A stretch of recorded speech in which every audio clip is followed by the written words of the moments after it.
De Bruyne, and now Haaland! 56 of these goals, a historic treble, the Golden Boot, multiple scoring records broken, and still no Ballon d'Or.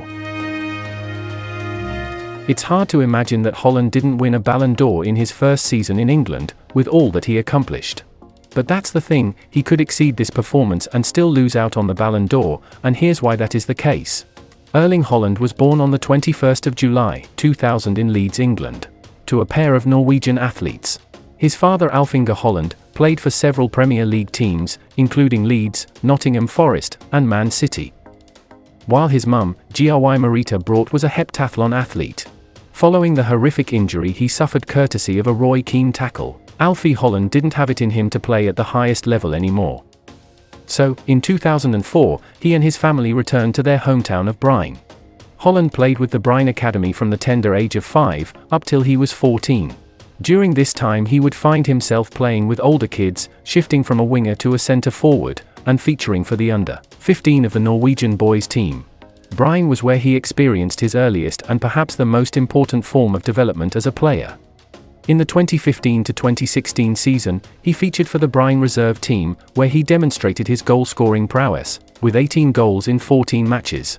At 15, he made his first team debut for Brine. Despite failing to find the back of the net in 16 games, his potential couldn't be ignored, especially not by his father's former teammate, Ole Gunnar Solskjaer, who was manager of Molde FK. In February of that year, Haaland was heading to the Norwegian top-flight team. His first season saw him bag 4 goals in 20 appearances. But the season after, he improved all-round with 16 goals in 30 appearances, including 4 goals in Molde's Europa qualifiers, earning him the Eliteserien Breakthrough of the Year award, and attention from bigger European clubs. Now, he wasn't serving as a backup, but had earned the lead striker role in any team he found himself in. RB Salzburg paid €8 million for the young prodigy, from Molde in the 2018 to 2019 winter transfer window. Although he played only 5 games for Salzburg that season, he still made headlines in the summer, at the Under-20 World Cup in Poland, where he broke a record that no one might ever break. In a group game against Honduras, he scored a hat-trick of hat-tricks. No, he didn't score an incredible hat-trick. I mean, he scored 3 goals, 3 times. That's right. Haaland found the back of the net 9 times in one game. And although this was the only match he scored in, it was enough to win him the Golden Boot. As the tournament's highest goal scorer, the Austrian Bundesliga was no place to keep such a young talent. That's why when Dortmund came calling, he answered. And he answered with goals. Lots of them.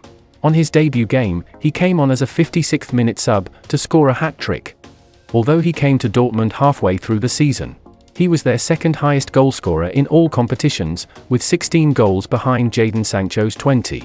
It truly was Haaland's year, as he ended 2020 with the Golden Boy award. A sign of things to come. Across the next 2 seasons with Dortmund, Haaland would score 70 more goals, including a brace against Leipzig, in the 2021 DFB Pokal final. He was named the 2021 Bundesliga Player of the Year, including many more individual honors. Dortmund was a great team with unrivaled potential with him, Sancho, and Bellingham there. But if Haaland wanted more for himself, he would have to find it elsewhere. So, with the buzz the Norwegian goal machine had created for himself, all the European big boys had their eyes on him. But he chose Manchester City, playing for his father's former club, under the tutelage of one of the game's greatest managers. This was a full-circle moment. He failed to find the back of the net in the Community Shield game, and he couldn't help but smile after this embarrassing miss. Many wanted to write him off then, but when the season started, the rest was history, literally. He made Premier League history when he scored 36 goals in the 2022-23 season, including 4 hat-tricks. Then, there was his team's historic treble, which he added to his achievements. The numbers speak for themselves. Erling Haaland had indeed come a long way to find himself in the discussion of the best footballer on the planet. The award itself has also had quite a journey. Back in the early half of the 20th century, former French player turned journalist, Gabriel Hannot was revolutionizing football in Europe. He had so much passion for the game of football that he birthed the French Ligue 1 and the European Cup we now know as the Champions League. Football's ultimate individual award was also his brainchild. With so many leagues across Europe and a continental tournament, Hannot and other journalists felt the need to recognize the best player in Europe. So, they created the Ballon d'Or. an annual award where the greatest player would be recognized for their outstanding display of talent and skill. The winner was decided by the votes of football journalists. Stanley Matthews of Blackpool won the inaugural award in 1956, and since then, the likes of Johan Cruyff, Michel Platini, George Best, and more have won it. Up until 1995, the competition was only for European players playing in Europe, so the likes of Maradona and Pelé never won it despite their talent. But in 2007, there were remarkable changes. Players outside of Europe could be nominated and voted for. But if I'm being honest, that's just Europe trying to hide their disdain, so they don't have a Noah Lyle situation. And they have world champion on their head. World champion of what? Nevertheless, the Ballon d'Or has been given to the player, whose brilliant performances earned him a lot of achievements, both as an individual and as a team. Sounds straightforward, right? Not exactly. Public opinion and hype also play a key role. It's not enough to be the best player, but in the eyes of the media, who's the best player? Who is the embodiment of football? In the 2021 edition of the Ballon d'Or, Robert Lewandowski went into the award, with 20 goals more than Messi and one more trophy. But the hype around Messi, winning his first international trophy and Argentina's first silverware in almost 3 decades, gave Messi the fairy tale narrative that Lewandowski didn't have despite the numbers. And how did that turn out? Well, Messi had his 7th Ballon d'Or and Lewandowski was yet again robbed. This came a year after the Ballon d'Or was cancelled, when his merit of the award was undeniable. Winning the World Cup in 2022 made Messi the talk of perhaps the century going into 2023.